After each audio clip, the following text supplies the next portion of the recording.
మోకాళ్లలో గుజ్జును పెంచి నొప్పిని తగ్గించి సర్జరీని దూరం చేసే ఫ్రీడమ్ వాక్. అప్పటి వరకు ఇల్లంతా సందడి చేశాడు. అన్నదమ్ములిద్దరూ కలిసి ఆడుకున్నారు. కళ్ళ ముందు ఆడుకున్న బాలుడు బస్సు చక్రాల కింద నలిగిపోయాడు.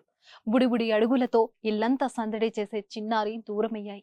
రోడ్డు దాటుతుండగా ప్రమాదవశాత్తు ఆర్టీసీ బస్సు ఆ బాలుడిని కబలించింది. బస్సు చక్రాల కింద విగత జీవిగా మారడంతో ఆ తల్లిదండ్రుల రోదనలు మిన్నంటాయి. ఈ హృదయ విదాకర ఘటన జగిత్యాల జిల్లాలో జరిగింది.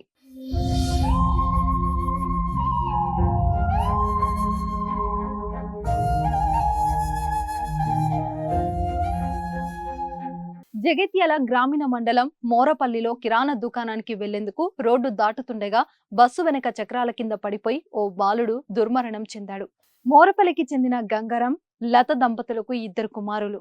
గంగారం ఉపాధి కోసం సౌదీ వెళ్లగా లత 2 కుమారులతో ఇంటి దగ్గరే ఉంటుంది. బుధవారం మధ్యాహ్నం తల్లి ఇంట్లో పనులు చేసుకుంటుండగా చిన్న కుమారుడు ఇంటి ముందు రోడ్డుకు అవతలి వైపున కిరాణా దుకాణానికి వెళ్లేందుకు రోడ్డు దాటడానికి ప్రయత్నించాడు. ఆ సమయంలో రాయికల్ నుంచి జగిత్యాల వైపు వస్తున్న ఆర్టీసీ బస్సు డ్రైవర్ బాలుడిని గమనించి పక్కకు తప్పించినా వెనక చక్రాలు బాలుడిపై నుంచి వెళ్లడంతో అక్కడికక్కడే దుర్మరణం చెందాడు.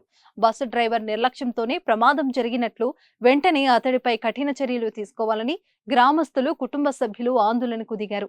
దాదాపు 2 గంటల పాటు బాలుడు మృతదేహంతో రహదారిపై బైఠాయించారు. Rural CI Arif Ali Khan, SI Sudhakar సంఘటన స్థలాన్ని చేరుకొని బాధితులకు న్యాయం చేస్తామని హామీ ఇవ్వడంతో ఆందోళన విరమించారు. పోలీసులు బాలుడి మృతదేహానికి పంచనామా నిర్వహించి మృతదేహాన్ని పోస్టుమార్టం కోసం ప్రభుత్వ హాస్పిటల్కు తరలించారు. బాలుడి తల్లి లత ఫిర్యాదు మేరకు ఆర్టీసీ డ్రైవర్ పై కేసు నమోదు చేసి దర్యాప్తు చేస్తున్నట్లు ఎస్ఐ సుధాకర్ వెల్లడించారు.